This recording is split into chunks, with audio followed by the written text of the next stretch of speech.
Hi guys, welcome back to my channel. So today I'm going to show you guys how I installed this lace frontal wig. The hair is from Gro Hair. This is not a sponsored video. She did purchase this wig on her own with her own money. I think it was about $160 or $170.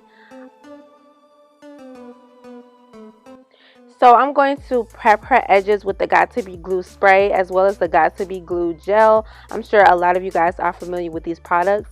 I'm going to spray the spray first and then apply the gel, just a thin layer, and then I'm going to use an edge control brush and just brush that into her edges and then dry her edges with heat.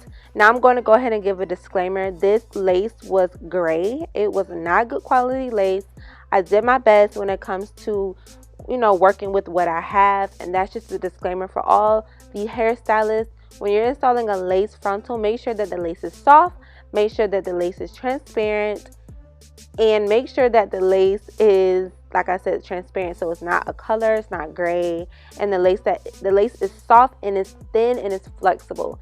If it's not those three things, your lace will not look natural and you're gonna have a really hard time trying to blend it. I think I did pretty good, but a lot of people would really struggle with this.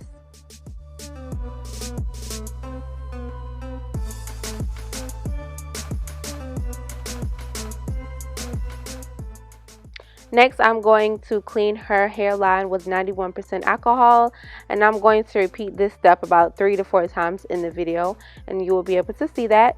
Next, I'm just going to get a nude stocking cap, no color, just the lightest I can get it, and I'm going to use the same products I use to gel her edges, which is the Got2b glue gel, as well as the spray. Use some heat and cut out her ear tabs, her ear holes, so that way it's allowed to lay a little flatter on the sides.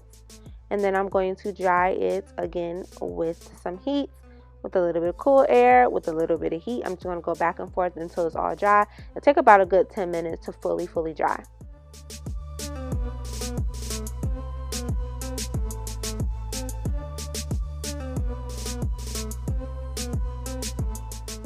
When you're installing a wig, you're not going to cut off just the front part of the new cap like you do with an install. You're going to leave the whole cap on, and then you're going to just sew the back and the sides of the cap.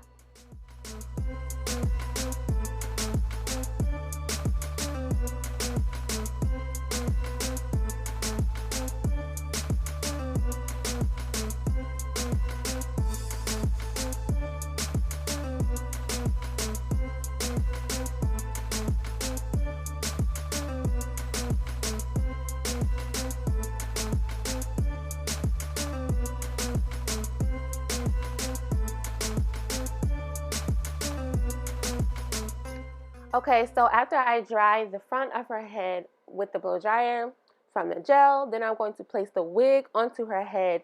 Use duck clips to hold the baby hairs back, or also you can put a little bit of spritz or a little bit of freeze spray and comb it back. After that, I'm going to get a little bit of powder that's similar to the color of her skin. I'm not going to get any cream. I'm going to get powder because it's lightweight and it's not cakey or anything like that.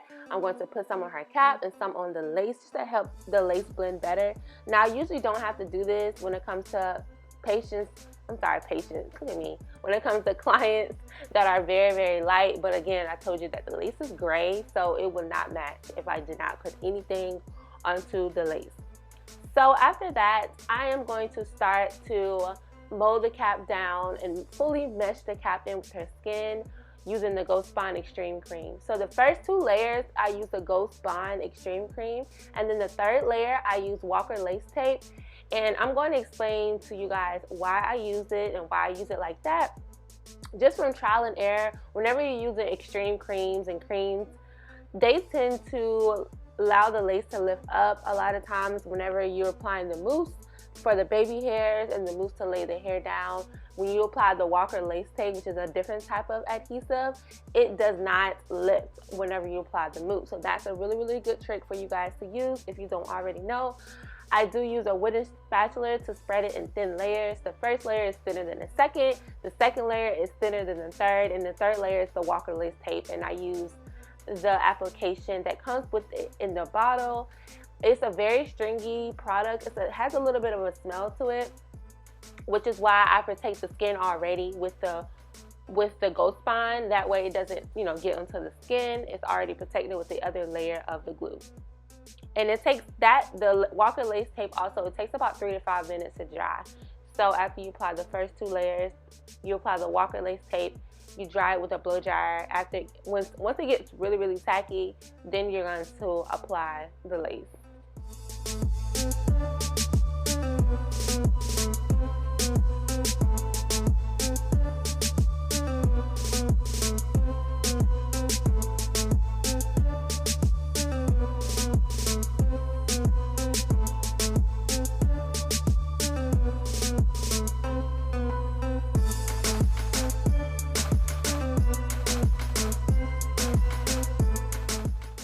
Okay, so after you finish drying the Walker lace tape until it got really, really tacky, then you're going to press the lace into the skin. Be very careful because the Walker lace tape is very sticky. So make sure that the lace is not touching the glue whatsoever if you're not ready to lie it down. So after I apply the lace, then I'm going to press the lace into the skin using the extra lace that is in front of the hairline. And you're going to do that on both sides and keep pressing. Once you're done pressing, you're going to use the heat again and fully dry the glue onto the lace.